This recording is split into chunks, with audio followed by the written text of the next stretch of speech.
Ustedes saben, por la tarde estamos estudiando el libro de Lucas versículo por versículo. Llegamos a este maravilloso capítulo 11 donde Jesús enseña a sus discípulos a orar.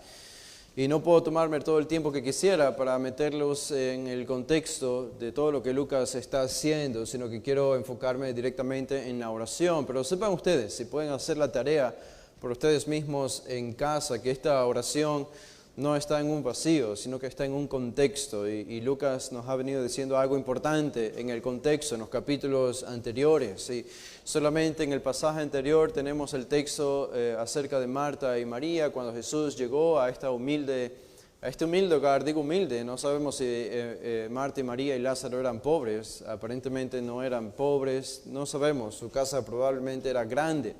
Pero Jesús se hospedó allí y tenemos como Marta estaba sirviendo a la mesa y haciendo cosas que eran necesarias y buenas, hospedando a Jesús, pero María estaba haciendo algo mejor, que era estar a los pies de Jesús, oyendo su palabra para obedecerle. Y allí tenemos la gran devoción de María hacia Jesús, el objeto principal, el mayor objeto de devoción en el corazón de María era Jesús. Y esta es una de las grandes lecciones, y por eso Jesús dice de ella en el versículo 42 del capítulo 10 de Lucas: pero solo una cosa es necesaria, y María ha escogido la buena parte, la cual no le será quitada. Todo en este mundo se nos va a ser quitado, ¿no? Todo en este mundo, todo lo que tenemos. Los bienes, las posesiones, las casas, los carros, los títulos, la popularidad, la reputación, todo se va a quemar con el fuego de Dios en el último día. Pero solo una cosa nunca se nos será quitada. Y esta es la salvación en Cristo y nuestra devoción a Él. Y María eligió la buena parte. Ahora, parte esencial de esa devoción, entonces, si nuestro corazón va a ser como el corazón de María, entonces tenemos que saber cómo acercarnos a ese Dios. Incluso las religiones paganas tenían sus fórmulas. Las religiones paganas, hasta el día de hoy, tienen sus formas de acercarse a Dios. Los musulmanes tienen sus fórmulas de oración, los judíos también. Y en el tiempo antiguo incluso mucho más, algo que era muy estructurado.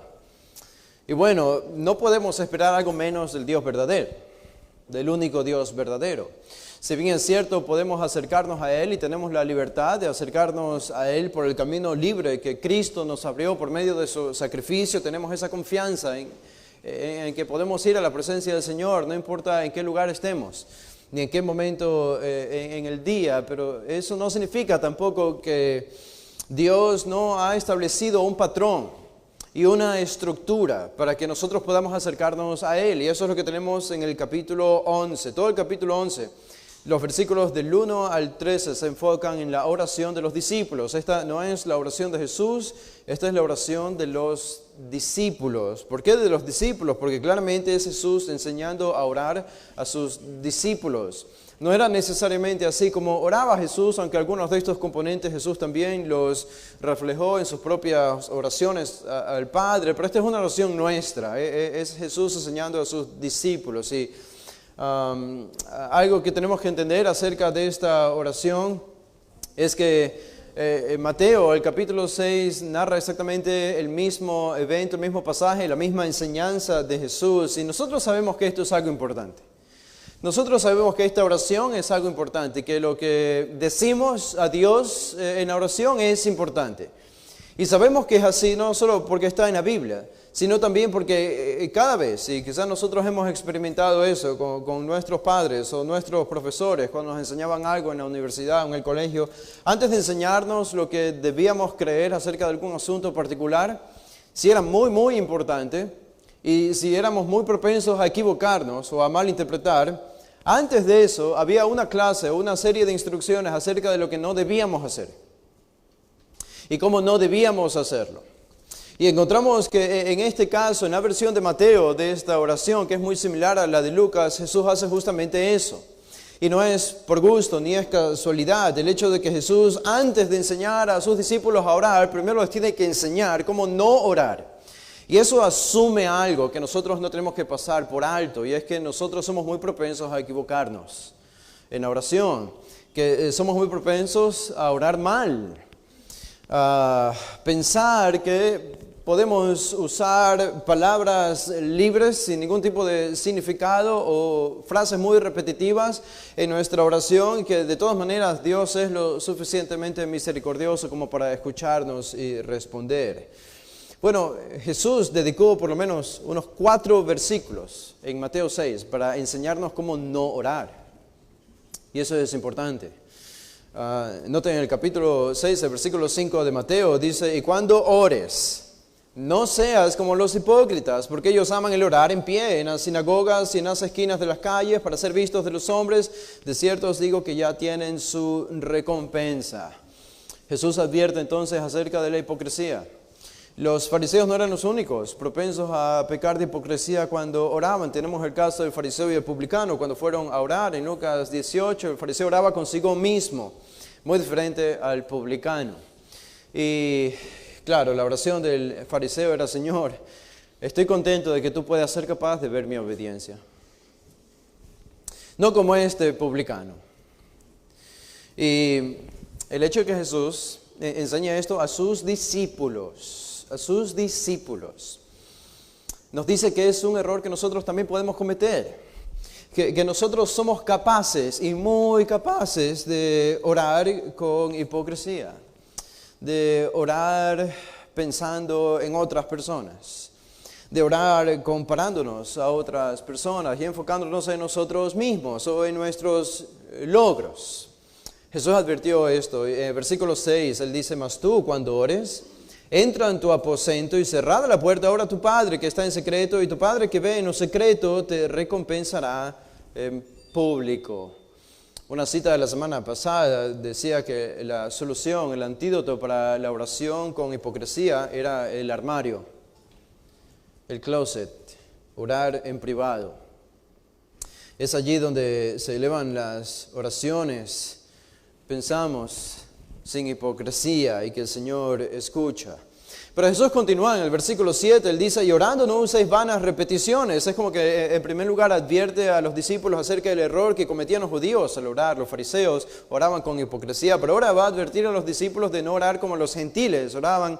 Los gentiles en este contexto no es otra palabra para paganos. Son paganos en este contexto, en el versículo 7. Orando, no uséis vanas repeticiones como los gentiles. Estas eran las naciones paganas, las religiones paganas, que piensan que por su palabrería serán oídos. No os hagáis pues semejantes a ellos, porque vuestro Padre sabe qué cosas tenéis necesidad antes que vosotros le pidáis. Ellos tenían particularmente una forma muy peculiar de orar y usaban frases repetitivas, eran especies de fórmulas.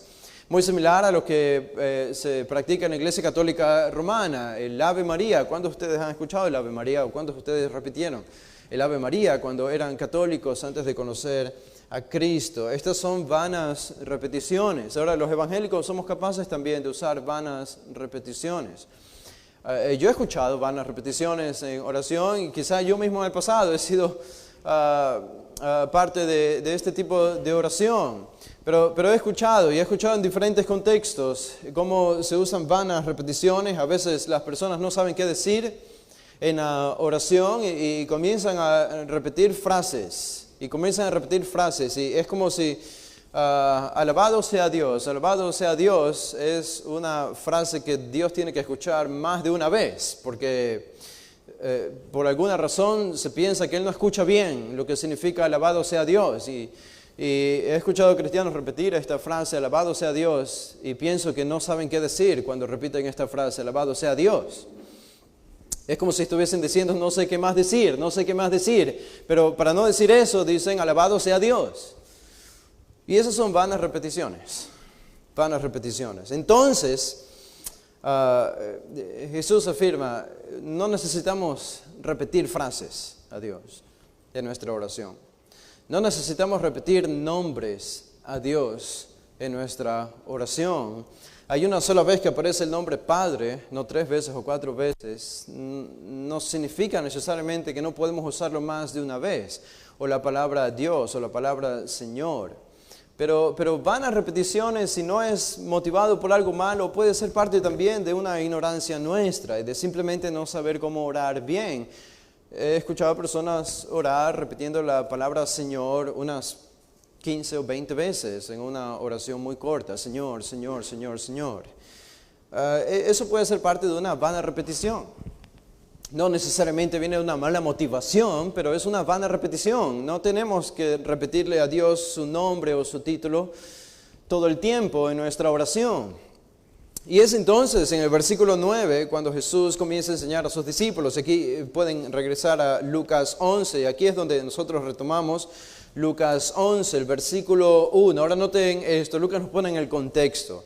Y dice en el versículo 1, aconteció que estaba Jesús orando en un lugar y cuando terminó, uno de sus discípulos le dijo, Señor, enséñanos a orar como también Juan enseñó a sus discípulos. Aquí está Jesús orando y la vida de oración de Jesús fue la vida del hombre que más ha orado en toda la historia.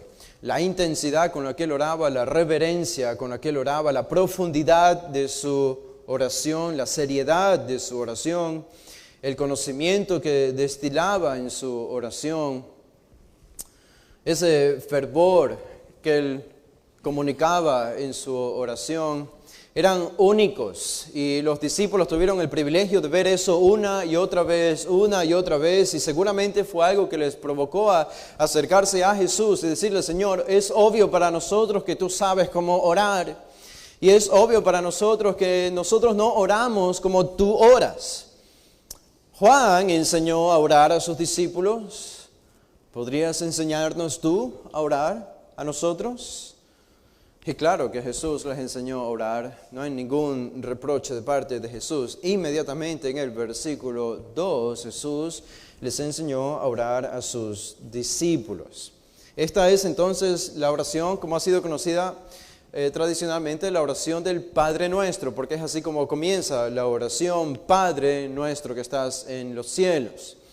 Esta es la oración del Padre Nuestro. Se han escrito libros y se han escrito tratados y artículos acerca de la oración del Padre Nuestro.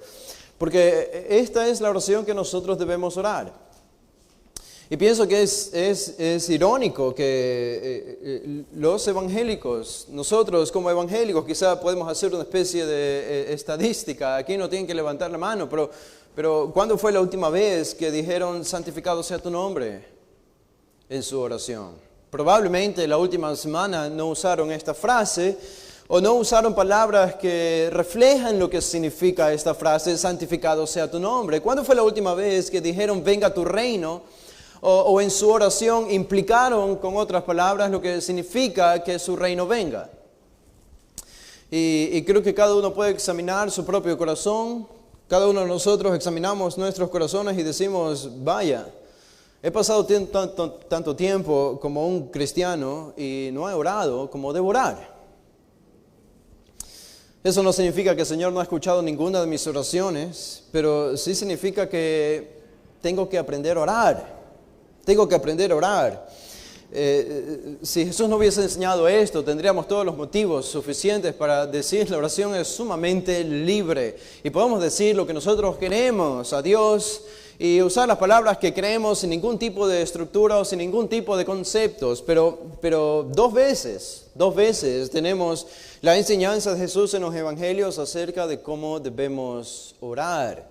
Y es más, noten lo que dice el versículo 2. El versículo 2 dice allí en Lucas 11:2, y Jesús les dijo a sus discípulos, cuando oréis. ¿Noten lo que significa eso? Cada vez que oren. Cada vez que oren, digan esto. En otras palabras, la oración del Padre Nuestro no tiene que ser reservada a un punto culminante en el mes donde termina nuestra cúspide de devoción y adoración al Señor. No tiene que ser una oración hecha necesariamente solo en la oración congregacional de la iglesia. No tiene que ser algo reservado para un momento específico y especial de nuestra vida. La oración del Padre Nuestro se caracteriza por ser frecuente, es decir, cada vez que oremos. Cuando oréis, dice el texto, eso indica que la oración del Padre Nuestro debe estar en nuestros labios cada vez que nos acercamos a Dios a orar, cada día. Y ustedes entienden la necesidad de orar esta oración cada día por el contenido de esta oración, lo que es más conocido para nosotros, el versículo 3, el pan nuestro de cada día, dánoslo hoy. Perdónanos nuestros pecados, el versículo 4. Esta es una oración que debe ser elevada cada día. Es la frecuencia de esta oración, quizás lo que también nos sorprende a nosotros. No está reservada para un momento especial o específico. Ahora, solo una aclaración acerca de la oración del Padre Nuestro que puede provocar errores. Lo mencioné la semana pasada, pero sería bueno y necesario mencionarlo de nuevo en esta mañana. La oración del Padre Nuestro es un modelo que debe servir de guía y de estructura para nuestra propia oración privada. Lo que queremos decir con eso, lo que quiero decir con eso es que la oración del Padre Nuestro no está diseñada por Jesús para utilizarla como la utilizan los católicos. Es decir, repetir cada palabra como aparece allí y cada frase como aparece allí. Entonces, fácilmente se vuelve algo mecánico para nosotros, una mera repetición, vanas repeticiones. Padre nuestro que estás en los cielos, santificado sea tu nombre. Y podemos repetir esa oración todos los días y no sabemos qué significa, ni siquiera entendemos qué le estamos diciendo a Dios. Jesús no tuvo la intención de que sus discípulos repitan palabra por palabra lo que Él está enseñando aquí, en la oración del Padre Nuestro. Pero noten la cautela aquí, porque tampoco significa que tenemos que ignorar la oración del Padre Nuestro, porque Jesús dijo, cada vez que oren, noten la siguiente palabra, dice, cuando oréis, decid. Ahora, no sé ustedes, pero si Jesús nos dice a nosotros, digan esto, ustedes quieren prestar toda la atención del mundo, porque Jesús está diciendo, digan esto. Y queremos prestar atención a cada palabra que Jesús va a utilizar, porque Él nos está diciendo, digan lo que yo voy a decir a continuación. Eso significa entonces que la oración del Padre Nuestro, si bien es cierto, no tiene que ser repetida mecánicamente, palabra por palabra, tal cual aparece aquí, al mismo tiempo, sí tiene que estructurar nuestras propias oraciones privadas. Tiene que ser una guía, tiene que ser un modelo que determina lo que yo voy a decir en mi oración, quizá con mis propias palabras y con el conocimiento de la Escritura que yo tengo. Voy a elevar esta oración guiada por el modelo que Jesús está estableciendo aquí en la oración del Padre Nuestro. Pero esta es nuestra oración, esta es tu oración. Esto es lo que debemos orar a Dios todos los días, con frecuencia. Bueno, ¿cuál es la primera palabra que aparece allí?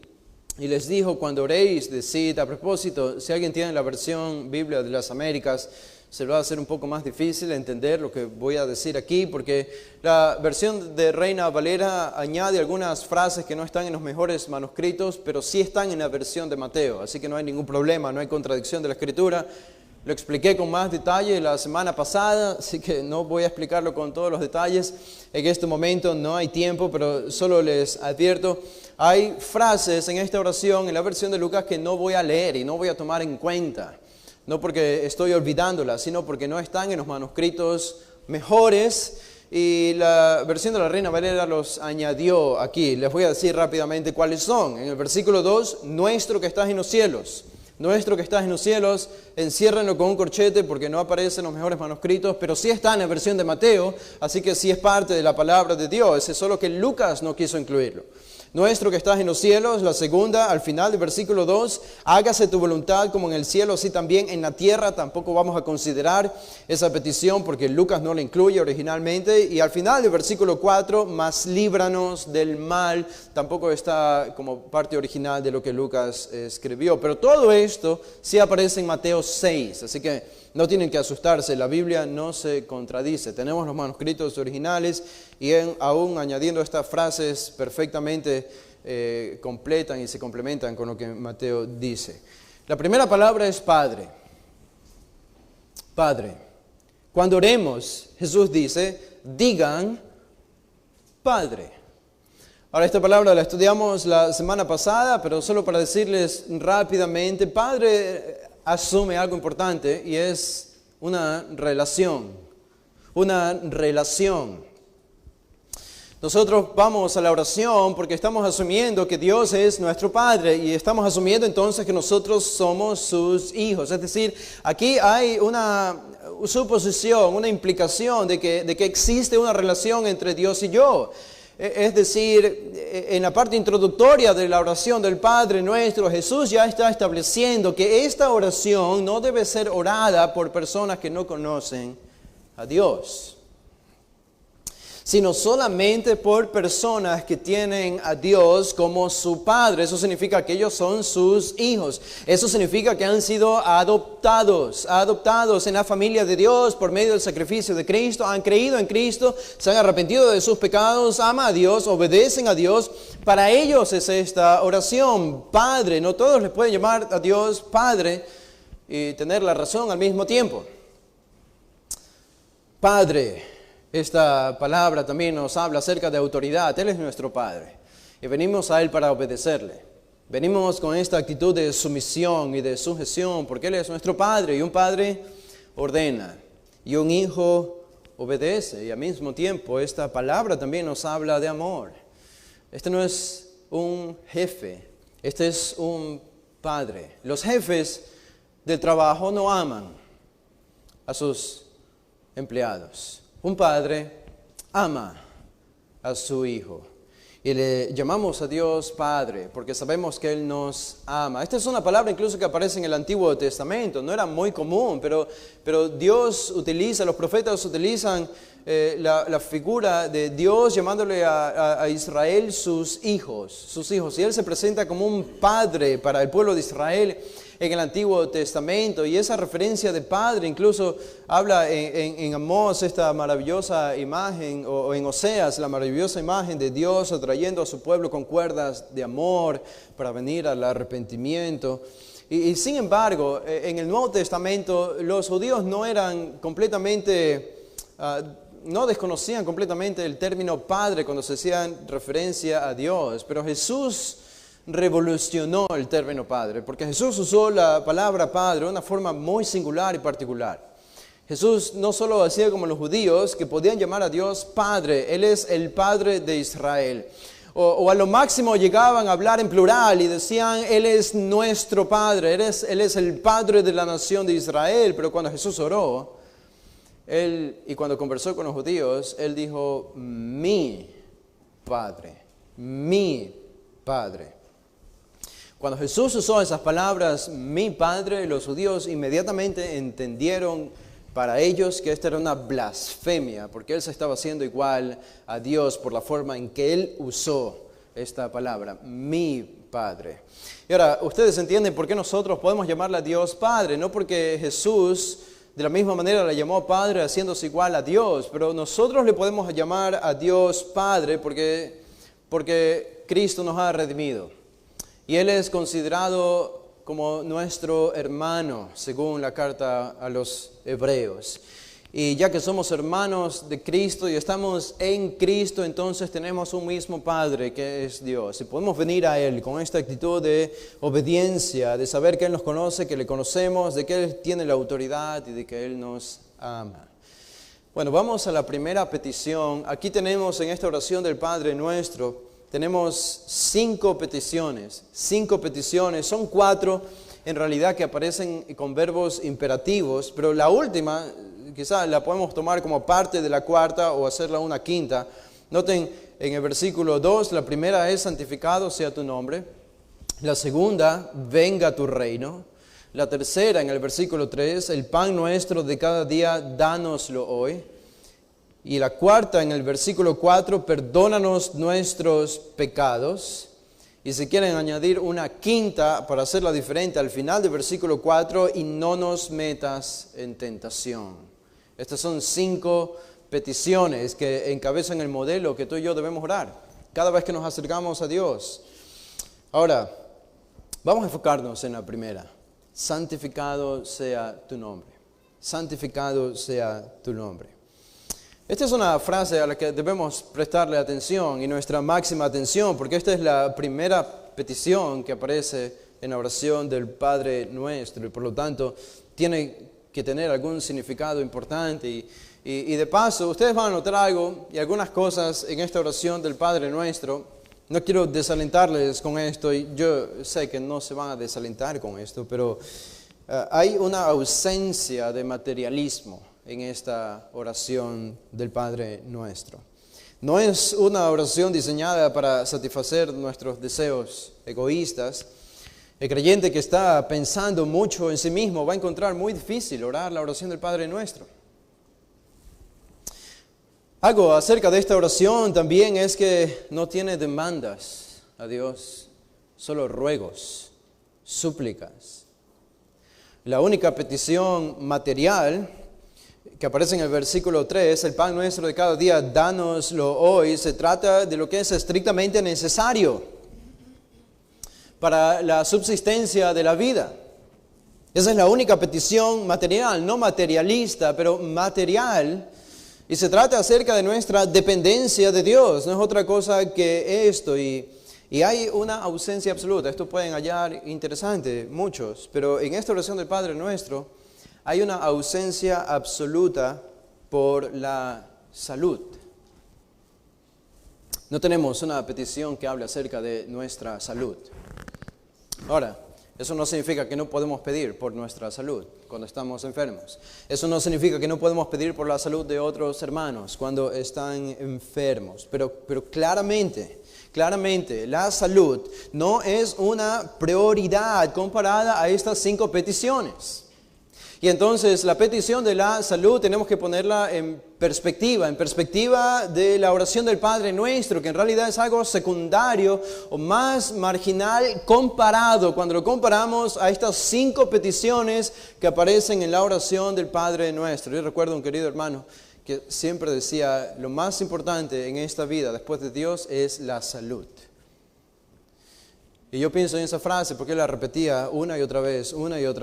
Yo dije, esa es una perspectiva materialista de la vida. Porque lo más importante de Dios no es nuestra salud. La salud es importante, pero la salud no es lo más importante. Aquí tenemos 5 peticiones que están por encima de la petición de la salud. Y es una oración que Jesús diseñó para nosotros. Así que por más que oremos nosotros en nuestra vida práctica por la salud nuestra, por la salud de nuestros hermanos cuando están en necesidad y en enfermedad, tenemos que entender que es secundario a las peticiones que aparecen en la oración del Padre Nuestro. Y eso debemos reflejarlo entonces en nuestras propias oraciones. La salud debemos evitar que se vuelva el Dios nuestro y hacer al Dios nuestro el Dios que en verdad es Dios, el Dios del cielo. Ahora noten, la primera petición, ahora sí. El versículo 2 dice, santificado sea tu nombre. Santificado sea tu nombre. ¿Qué significa esto? ¿Cómo oramos que el nombre de Dios sea santificado? Para comenzar, debemos decir y reconocer que este es uno de esos privilegios que nosotros tenemos como creyentes, que ni siquiera podríamos concebir estando en la condición de no creyentes, santificar el nombre de Dios, santificar el nombre de Dios. Nombre. No es santificado sea Dios, no es santificado sea el Señor, o santificado sea el Rey, o el Padre, o el Eterno, o el Bendito, o el Sabio, etc. Ahora, no es que eso está mal, no es que decir eso está mal, pero solo fijándonos en lo que Jesús está diciendo, palabra por palabra, Él no dice ni usa ningún título acerca de Dios cuando dice que su nombre sea santificado. Él dice su nombre, ningún título. Y no es que eso estaría mal, pero noten lo que Jesús está haciendo aquí. Él no quiere limitar esta petición de santificar a Dios a un título que Él tenga, incluso la palabra Dios. Por eso dice, santificado sea tu nombre. El nombre, ¿qué significa el término nombre? El nombre expresa la esencia de una persona. Lo que una persona es. Saber el nombre de una persona era sinónimo de conocer completamente su carácter, de conocer completamente su naturaleza. Por tanto, el nombre de Dios se vuelve una declaración resumida, por así decirlo, de su propia naturaleza. El nombre, el término nombre no es otra cosa que para nosotros como hoy utilizamos la palabra Dios. Sería lo mismo, pero abarca todo lo que Él es sin limitarse en algún título que Él tenga y que se lo describa en la Escritura. En Isaías 42:8 dice, yo Jehová, este es mi nombre y a otro no daré mi gloria. Yo Jehová, este es mi nombre y a otro no daré mi gloria ni mi alabanza a esculturas. Isaías 42:8. Y ustedes se van a dar cuenta cómo el nombre de Dios en la Biblia aparece no como otra cosa, sino como un subrogado o un sinónimo para Dios mismo. Por ejemplo, en el Salmo 54 encontramos allí el versículo 1. El Salmo 54, el versículo 1 dice, oh Dios, sálvame por tu nombre. Con tu poder defiéndeme. ¿Qué está diciendo el salmista? Oh Dios, sálvame por tu nombre. ¿Qué significa eso? Oh Dios, sálvame por todo lo que tú eres. Dios, sálvame por tu esencia, por tu naturaleza, por lo que tú eres en tus atributos. Sálvame. Notan, todo esto implica el nombre de Dios. Más adelante, en Proverbios, quizás se ve un poco más claro, el capítulo 28, versículo 10, dice, el que hace errar, Proverbios, el capítulo 18, el versículo 10, dice, torre fuerte es el nombre de Jehová, a él correrá el justo y será levantado. Torre fuerte es el nombre de Jehová. Aquí evidenciado o manifestado con la fortaleza. Y uno más, que creo que es incluso más claro, en Jeremías, el capítulo 23, el versículo 27, dice Jeremías 23, 27, ¿no piensan cómo hace que mi pueblo se olvide de mi nombre con sus sueños, que cada uno cuente a su compañero, al modo que sus padres se olvidaron de mi nombre por Baal? ¿Qué significa allí nombre? Que se olviden de mí, de todo lo que yo soy por Baal. Han reprochado, han traído reproche a mi nombre, es decir, a mí, a lo que yo soy en esencia. Por lo tanto, nombre de Dios. El término, el nombre de Dios, no es otra cosa que la teología de Dios. Es todo lo que la Escritura dice acerca de Él. Ese es su nombre. Por eso decíamos, no es otra cosa que un subrogado de Él, de todo lo que Él es. Ahora, nosotros encontramos interesante entonces que esto es un gran privilegio para nosotros, santificar el nombre de Dios. Es todo lo opuesto a glorificarse uno mismo. Esta petición, ustedes se dan cuenta, nos pone a nosotros en lo más bajo del pedestal de la grandeza y a Dios en lo más elevado, en el centro de todo, en el centro de toda petición. Porque podemos decir, es en el centro de esta petición, santificado sea tu nombre, justamente yace la comprensión de quién es Dios. Justamente yace la comprensión de que Dios no es como nosotros y que nosotros no somos como Dios. Cuando decimos santificado sea tu nombre, es reconocer que Él es diferente a nosotros, que Él es el creador y que nosotros somos las criaturas. Esa es la gran diferencia que tenemos que reconocer cuando decimos santificado sea tu nombre. Algunos también tenemos que reconocer, sin embargo, pueden llegar a tener en la propia oración un pecho tan inflado de orgullo que no pueden ni siquiera ver la grandeza de Dios y no pueden santificarlo. Sus oraciones son como las del fariseo: Señor, ¿has visto mi obediencia? Esto no funciona. Y Jesús entiende que nuestras oraciones pueden ser tan profanas al pensar demasiado en nosotros mismos, que Él establece un antídoto para esto: mirar a Dios, no a nosotros. Mirar a Dios y no a nosotros. Pensar, meditar, reflexionar y contemplar en Dios. Y así debe iniciar una oración bíblica. Esta petición inicial, santificado sea tu nombre, es la puerta que nos permite entrar a la presencia de Dios. Hace que nos enfoquemos en Él. Y lo que debemos entender de esta petición es que no se trata de nosotros. No es un curriculum vitae, donde nosotros escribimos nuestros logros, nuestros méritos, nuestros cargos, los premios y nuestra experiencia. No, no, no. Se trata de Dios, se trata de quién es Él y lo que Él está haciendo. Esta es la oración, santificado sea tu nombre. Ahora, quiero indicarles algo importante acerca de esta oración. Si ustedes regresan a Lucas 11, en el versículo 2, y es la palabra santificado. Santificado, hemos hablado de la palabra santificado, ninguno de ustedes ha preguntado qué significa santificado. Pero ¿qué significa la palabra santificado? ¿No les parece algo extraño el hecho de que nosotros santifiquemos a Dios cuando a lo largo de todo el Nuevo Testamento tenemos que es Él quien nos santifica a nosotros? En 1 Corintios 1:2, Pablo dice a los corintios que son los santificados en Cristo Jesús. Y en todo el Nuevo Testamento nosotros, los pecadores, necesitamos ser santificados por Dios. Entendemos nosotros bien esto, caminamos en el lodo del pecado en nuestra vida y cuando viene Cristo a nuestro corazón y nos salva, nos redime, nos saca del lodo del pecado y nos aparta de los pecados del mundo para caminar en santidad y en obediencia. Eso es santificación en nuestra salvación y en el caminar de nuestra vida cristiana. Somos santificados porque tenemos pecado y porque necesitamos ser santificados. ¿Cómo es posible entonces que la petición diga que nosotros santificamos el nombre de Dios?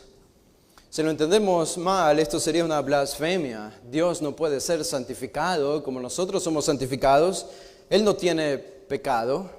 Él no tiene de qué ser santificado y mucho menos por nosotros que tenemos pecado. Yo no puedo santificar a Dios. Él no tiene que ser santificado. ¿Cómo entendemos entonces la palabra santificado sea tu nombre? Que nosotros podemos santificar a Dios. ¿Cómo podemos santificar a Dios? Y aquí entra una regla de interpretación de la Biblia que si ustedes la usan con fidelidad les va a ahorrar de muchas malas interpretaciones en la Biblia. No pueden imaginarse, ustedes pueden ver YouTube y ver a Facebook y leer artículos en la internet y casi el 95% de lo que ustedes ven en internet acerca de predicaciones cristianas y evangélicas tienen muchos errores. Porque muchos de estos maestros ignoran un principio muy importante que nosotros tenemos que tener en cuenta aquí para interpretar este versículo y esta palabra, santificado. El principio es simple, el principio es que el contexto determina el significado de una palabra. Eso, y entender esto, les va a ahorrar de muchos errores cuando lean la Biblia y la estudien. El contexto determina el significado de una palabra. Noten que Pablo usa la misma palabra, hagiazo, santificado, en 1 Corintios 1:2 y muchos textos del Nuevo Testamento para hablar de nuestra santificación porque tenemos pecado. Y la misma palabra aparece aquí aplicándose a Dios. Ahora el nombre de Dios sea santificado. Entonces decimos, ya que santificado aquí está en un contexto diferente porque aquí se lo aplica a Dios, no como en los otros contextos que se lo aplica al creyente que tiene pecado, sino que ya que aquí se aplica a Dios y Dios no tiene pecado, entonces la palabra santificado tiene que significar algo diferente. No puede significar exactamente lo mismo apartar a alguien del pecado, como en nuestro caso. Tiene que significar algo diferente. Santificado sea el nombre de Dios. Y nosotros entendemos esto muy bien por lo que nos enseña el Antiguo Testamento. Y quiero que vayan conmigo a este texto de Números. Esta es una ilustración y creo que esta ilustración nos va a ayudar a entender lo que significa santificar el nombre de Dios. En Números, el capítulo 20. Números, el capítulo 20. Está Moisés con el pueblo de Israel caminando por el desierto. Dios ya ha provisto de agua, de una roca en Éxodo. El capítulo 17 hizo un milagro, hizo salir agua de la roca. Dios proveyó milagrosamente también de manantiales en medio del desierto. Aquí encuentra un manantial en medio del desierto. Aquí encuentra agua de una roca. Solo Dios pudo hacer esto. Es un milagro, es una maravilla de Dios. Y aquí estamos en el capítulo 20. El pueblo de Israel ha caminado más y están cansados. Noten lo que dice el versículo 1, Números 21. Llegaron los hijos de Israel, toda la congregación, al desierto de Sin en el mes primero. Y acampó el pueblo en Cades, y allí murió María, la hermana de Moisés. Y allí fue sepultada. Y porque no había agua para la congregación, se juntaron contra Moisés y Aarón. Aquí estamos viendo entonces la rebelión. Este es contra Moisés y Aarón. Este es el pueblo otra vez levantándose en contra de Dios. Dice versículo 3, y habló el pueblo contra Moisés diciendo, ojalá hubiéramos muerto cuando perecieron nuestros hermanos delante de Jehová. ¿Por qué hiciste venir la congregación de Jehová a este desierto? Para que moramos aquí nosotros y nuestras bestias. ¿Y por qué nos has hecho subir de Egipto para traernos a este mal lugar? No es lugar de sementera, decían ellos, de higueras, de viñas, ni de granadas, ni aun de agua para beber. Esta era la queja del pueblo de Israel contra Dios, contra Moisés. Bueno, ¿qué hizo Moisés? Moisés estaba enojado. Moisés dice, ya me tienen hasta aquí. Ya me tienen hasta aquí, ya perdí la paciencia. Y en verdad que Moisés perdió la paciencia. Porque aquí encontramos el pecado de Moisés. El hombre que era el más manso, el mismo libro de Números nos dice, el más manso de todos los hombres de la tierra. El hombre que habló con Dios cara a cara, que estuvo en el monte de Sinaí, el único que se pudo acercar a Dios y recibió las tablas de la ley. Pero Moisés se cansó de este pueblo. Pues yo me hubiese cansado también.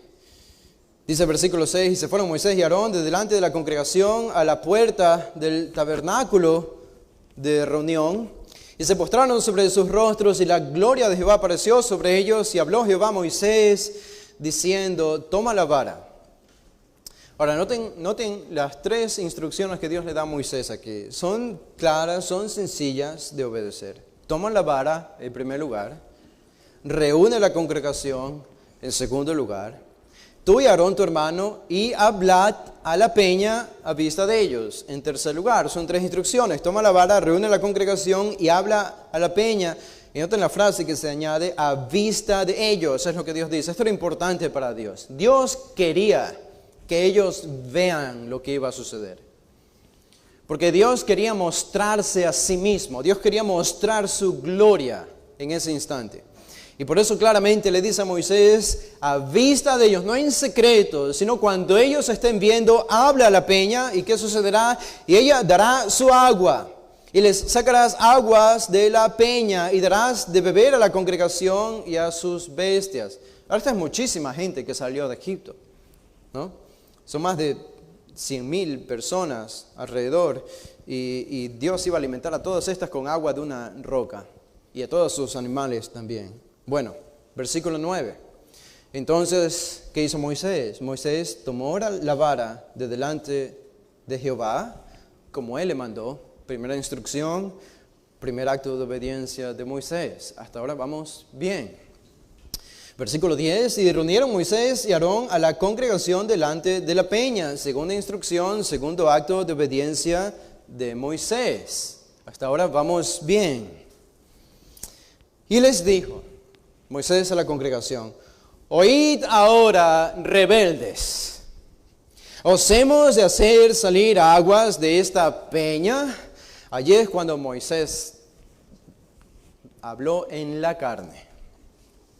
Hasta la mitad del versículo 10 Moisés estaba bien, pero la segunda mitad del versículo 10 Moisés la regó, como diríamos nosotros. Noten la frustración que él manifiesta aquí, oíd ahora, rebeldes. Ustedes se imaginan, ustedes piensan la respuesta de Dios a Moisés. Dios sabía que este era un pueblo infiel y rebelde. Moisés sabía que este era un pueblo infiel y rebelde. Pero la respuesta de Dios cuando Moisés fue al tabernáculo fue simplemente, Moisés, yo sé que es un pueblo rebelde, pero solamente habla a la roca y les voy a dar agua. Solamente habla a la roca y les voy a dar agua. Esta frustración de Moisés no refleja la frustración de Dios. Esta ira de Moisés no refleja la ira de Dios. Este es un acto inmisericordia de parte de Moisés. Y les llama rebeldes. Y la segunda frase es incluso peor que la primera. Él dice, os hemos de hacer salir aguas de esta peña. Nada de esto Dios le mandó a decir a Moisés. Se supone que Moisés no tenía que decir nada. Se supone que solamente Moisés tenía que hablar lo que Dios le había dicho. Hablad a la peña, no al pueblo. No recrimines al pueblo. Habla solamente a la peña y saldrá agua. Pero aquí está Moisés hablando al pueblo, hablando de su frustración, de su pecado, de su impaciencia. Y se atribuye a sí mismo el poder de hacer salir agua de la peña. ¿Os hemos de hacer salir aguas? Os hemos. Moisés incluye. Versículo 11. Entonces alzó Moisés su mano y golpeó la peña con su vara 2 veces. Ahora, lo que leímos en los versículos anteriores, no vemos que Dios le haya mandado a Moisés a golpear la peña. Ni siquiera una vez. Pero él la golpeó 2 veces. Otro acto de desobediencia de Moisés. Este es un acto de rebeldía de parte de Moisés. Golpeó la peña. Y sin embargo, vemos la gracia de Dios manifestada a pesar del pecado del pueblo, a pesar del pecado del líder del pueblo que era Moisés. Dios concedió en su gracia el agua que ellos necesitaban. Y dice Moisés, dice el versículo 12, el versículo 11, entonces alzó Moisés su mano y golpeó la peña con su vara 2 veces y salieron muchas aguas y bebió la congregación y sus bestias. Pero entramos al versículo 12 y aquí es donde encontramos la conversación y la reprimenda de Dios a Moisés. Dice, y Jehová dijo a Moisés y a Aarón, por cuanto no creísteis en mí para santificarme, notan esa palabra allí, para santificarme delante de los hijos de Israel, por tanto, no meteréis esta congregación en la tierra que les he dado.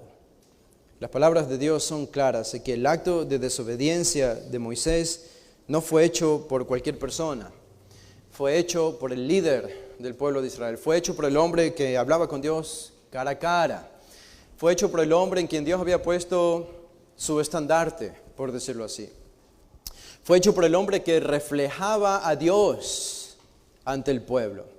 El intermediario entre Dios y el pueblo de Israel era Moisés. Él fue quien cometió este pecado.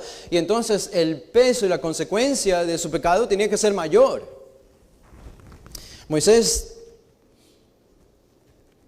hace salir agua de la roca y él debía ser simplemente un instrumento, no la causa. Pero su actitud aquí, centrada en sí mismo, le hizo usurpar a Dios.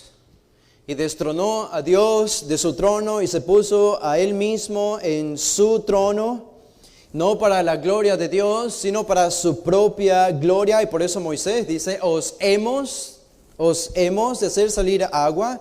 El efecto de esto es que al hacer esto Moisés, él previno o impidió que el poder y la grandeza de Dios sea conocido por todo el pueblo.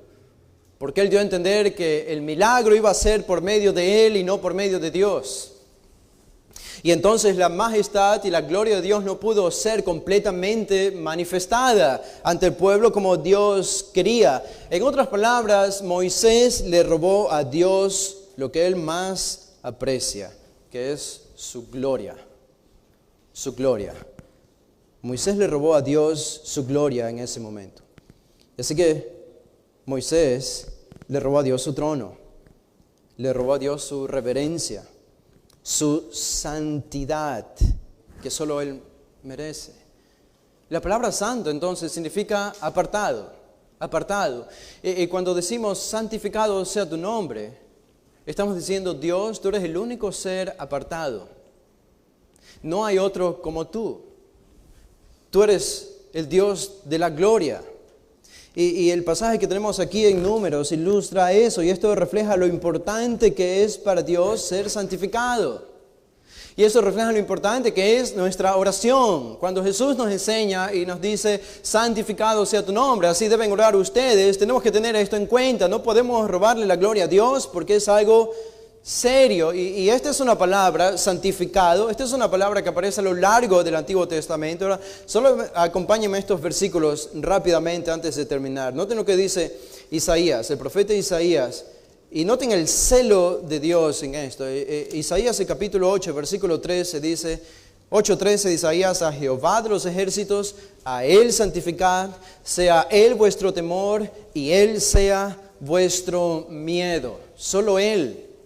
En el capítulo 29 de Isaías dice el versículo 23, 29, 23, dice, porque verá a sus hijos Desde el versículo 22 leemos: por tanto Jehová, que redimió a Abraham, dice así a la casa de Jacob: no será ahora avergonzado Jacob, ni su rostro se pondrá pálido. Esta es la esperanza futura de Israel, dice Dios en el versículo 23, porque verá a sus hijos, es decir, regresarán a la tierra, obra de mis manos en medio de ellos, que santificarán mi nombre. Y santificarán al santo de Jacob y temerán al Dios de Israel. Dios va a ser santificado entonces cuando Israel retorne a la iglesia, a la luz de todas las naciones que verán esto. El nombre de Dios será santificado porque todos verán que es una obra del poder de Dios. Tenemos en Levítico una triste nota en Levítico el capítulo 10, cuando los dos hijos de Aarón ofrecieron fuego extraño. ¿Ustedes se acuerdan de esto? Ellos ofrecieron fuego extraño delante del Señor en el versículo 1, que Él nunca les mandó. Levítico 10, el versículo 2, entonces, ¿qué pasó? Versículo 2, salió fuego de delante de Jehová y los quemó, los incineró allí mismo, y murieron delante de Jehová. Y el versículo 3 dice: entonces dijo Moisés a Aarón, y Moisés reaccionó y dijo: esto es lo que habló Jehová, diciendo: en los que a mí se acercan me santificaré, y en presencia de todo el pueblo seré glorificado. Tenemos dos opciones nosotros para santificar el nombre de Dios: o lo hacemos a las buenas, o lo hacemos a las malas. Pero todo ser viviente, toda persona que nace y ha nacido en este mundo va a santificar el nombre de Dios. Porque Dios mismo dice incluso de Faraón en el Antiguo Testamento y en el libro de los Romanos, que él fue santificado en Faraón. Por medio del pecado de Faraón, el nombre de Dios fue visto y fue magnificado porque su poder fue manifestado. Así que ya sea en los impíos que no quieren obedecer y son rebeldes, Dios va a ser santificado, y en sus hijos que se acercan a Él para santificarle. Todo esto asume obediencia. ¿Cómo será santificado Dios? ¿Cómo será santificado al final? Ezequiel nos dice, en Ezequiel el capítulo 20, el versículo 41, dice: como incienso agradable os aceptaré, cuando os haya sacado de entre los pueblos y os haya congregado de entre las tierras en que estáis esparcidos, y seré santificado en vosotros a los ojos de las naciones. La fama de Dios, la reputación de Dios es lo más importante para Él. Y nosotros aquí estamos llamados entonces a cuidar esa fama, esa popularidad, esa reputación de Dios. Mi pecado es un reproche para su nombre, un reproche para su fama. Por eso Él tiene que disciplinarnos. Mi obediencia ayuda a que su nombre sea glorificado, su fama sea reconocida. Las naciones van a ver esto y se van a asombrar. Incluso en Ezequiel 38, no voy a leer, pero en Ezequiel 38 se dice que Dios va a utilizar a Gog, una nación del norte de Israel, en el final de los tiempos, para traerla a Israel y atacar a Israel. Y Dios va a hacer esto con Gog. Él va a utilizar a esta nación, Él va a despertar a esta nación, pero lo va a hacer para que Gog sea destruido al darse cuenta que no podrá vencer a Israel. Y dice el texto en Ezequiel 38, 16, que Él será santificado en Gog, una nación mala. Dios lo usará para santificarse. Cuando Él se reveló a Isaías, ¿se acuerdan la adoración de Dios, de los querubines a Isaías? En Isaías 6:3, santo, santo, santo. Cuando la divinidad de Dios es manifestada en el contexto de la adoración, Él es santificado. Dios es santificado cuando venimos a Él humildemente, cuando obedecemos y cuando reconocemos quién es Él en esencia, en su naturaleza. Entonces, ¿qué es santificar el nombre de Dios? Es reconocer quién es Él, es adorarle, es reconocer su grandeza, su belleza, su hermosura, sus obras, sus perfecciones, sus atributos, su carácter, sus características. Y todo esto yo debo hacerle una actitud de adoración y de alabanza al iniciar mi oración. Cada vez que ore, dice Jesús. Ahora ustedes recuerden, los que están escuchando la enseñanza de Jesús, cuando Él les está enseñando a orar y dice: santificado sea tu nombre, están los discípulos. Y está Pedro. Pedro está allí. Y Pedro está escuchando. Y quizá podríamos hacer la pregunta: ¿Pedro aprendió a orar de esta manera? ¿Aprendió Pedro a santificar el nombre de Dios? Yo pienso que tenemos una evidencia de que en efecto Pedro aprendió. Noten lo que dice la primera carta de Pedro, que él mismo escribió en el capítulo 13, versículo 15. En el versículo 14, cuando él habla de la persecución, 1 Pedro 3:14, dice: mas también si alguna cosa padecéis por causa de la justicia, bienaventurados sois. Por tanto, no os amedrentéis por temor de ellos, ni os conturbéis. ¿Qué deben hacer cuando son perseguidos por causa de la justicia? Versículo 15, sino santifiquen a Dios. El original dice a Cristo. Santifiquen a Cristo el Señor en vuestros corazones. Es exactamente lo mismo que Jesús está diciendo en la oración del Padre nuestro: santificado sea tu nombre. Pedro lo está diciendo aquí: santifiquen a Dios, al Señor, a Cristo en sus corazones. Ahora vemos que Pedro escuchó esta enseñanza y Pedro aprendió acerca de esta enseñanza. Un autor, Clowney, dice: cuando el Señor nos santifica, nos hace santos. Cuando nosotros le santificamos, le reconocemos como el santo. Él debe ser tratado como un santo. Debemos coronarlo como el objeto de mayor lealtad y adoración en nuestro corazón. Debemos reverenciarlo como el que posee toda excelencia y el que es libre de toda contaminación. Él debe estar por encima de cualquier otra cosa en nuestro corazón. Debemos santificar su nombre. Este es un imperativo moral para nosotros que hace que nuestra prioridad sobre todas las cosas esté en Él, lo que Él es. Y todo lo que hacemos como consecuencia de esto, decisiones y acciones, tienen que venir solo como resultado de santificar su nombre. Santificar el nombre de Dios es, cuando ustedes hacen esto, cuando nosotros llegamos a santificar en verdad el nombre de Dios, en nuestra devoción diaria, hay una consecuencia que es inevitable, y es que en nuestro corazón se levanta un celo por Él. Y cuando vemos que Él es atacado, que su verdad es atacada, nosotros queremos defenderlo. Y eso es lo que dice aquí Pedro incluso. Él dice: santificad a Cristo el Señor en vuestros corazones y estad siempre preparados para presentar defensa con mansedumbre y reverencia ante todo el que os demande razón de la esperanza que hay en vosotros. Es esto mismo, es defender la verdad de Dios. El cristiano que está santificando a Dios, ¿cómo podemos saber que yo estoy santificando a Dios? Que tú estás santificando a Dios en tu oración por el celo que tienes por su verdad, cuando ves que su verdad es atacada. La lectura que hicimos el día de hoy no fue casual. El Salmo 145, si solo añadimos la palabra Cristo y la obra de Cristo al Salmo 145, esta es la oración del Padre Nuestro. Por lo menos la primera sección, la primera petición es santificar el nombre de Dios. Santificar el nombre de Dios. Y creo que sería bueno para nosotros recordar eso una vez más. Dice el Salmo 145, te exaltaré, mi Dios, mi Rey, y bendeciré tu nombre eternamente y para siempre. Cada día te bendeciré y alabaré tu nombre eternamente y para siempre. Grande es Jehová y digno de suprema alabanza. Su grandeza es inescrutable. Generación a generación celebrará tus obras y anunciará tus poderosos hechos. En la hermosura de la gloria de tu magnificencia y en tus hechos maravillosos meditaré. Del poder de tus hechos estupendos salvarán los hombres, y yo publicaré tu grandeza. Proclamarán la memoria de tu inmensa bondad y cantarán tu justicia. Clemente y misericordioso es Jehová, lento para la ira y grande en misericordia. Bueno es Jehová para con todos, y sus misericordias sobre todas sus obras. Te alaben, oh Jehová, todas tus obras, y tus santos te bendigan.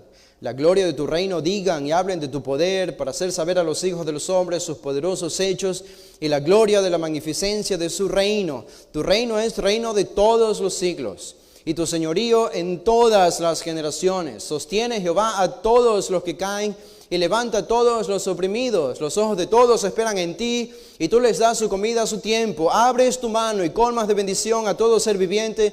Justo es Jehová en todos sus caminos y misericordioso en todas sus obras. Cercano está Jehová a todos los que le invocan, a todos los que le invocan de veras. Cumplirá el deseo de los que le temen, oirá asimismo el clamor de ellos y los salvará. Jehová guarda a todos los que le aman, mas destruirá a todos los impíos. La alabanza de Jehová proclamará mi boca. Eso es: santificado sea tu nombre.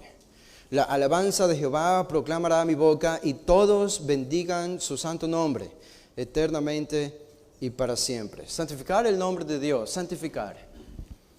No es solamente cuando yo santifico a Dios, es cuando yo tengo un anhelo ardiente de que otros santifiquen a Dios. Por eso el texto dice: santificado sea tu nombre. Que todos te santifiquen. Oremos. Padre, te damos gracias por este tiempo que nos has dado de escudriñar tu palabra, por medio de la que tú nos hablas y nos instruyes, particularmente aquí por medio de Lucas, enseñándonos cómo orar. Y queremos reconocer, Señor, honestamente y sinceramente, que nuestra oración no ha sido lo que ha debido ser. Quizá no solo por la infrecuencia de nuestra oración, sino incluso por el contenido de nuestra oración, debido a nuestra ignorancia. Pero aquí está la instrucción de Jesús, y queremos venir una y otra vez a esta instrucción de Jesús y entender todo lo que implica cada una de estas peticiones, para que tú te alegres y te regocijes cada vez que nos acerquemos a ti, Señor. Con esta oración del Padre Nuestro, con esta estructura, impulsados por el Espíritu Santo, este es el ADN, Señor, de nuestro cristianismo. Como se ha dicho ya con frecuencia, es la respiración del ser humano.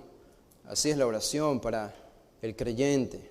Y de esto depende el fruto o la falta de fruto en nuestra vida. Rogamos, Señor, que enciendas nuestros corazones, que los vuelvas cálidos, y que por medio de esta oración podamos nosotros traer frutos en nuestra ofrenda que venimos a poner delante de ti. Gracias te damos, Señor, en el nombre de Jesús.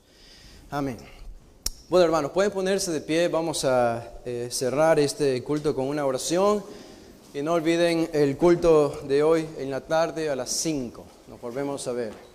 Padre, te damos gracias por este tiempo, gracias por tu palabra, por la adoración que nos permites elevarte a ti en este culto.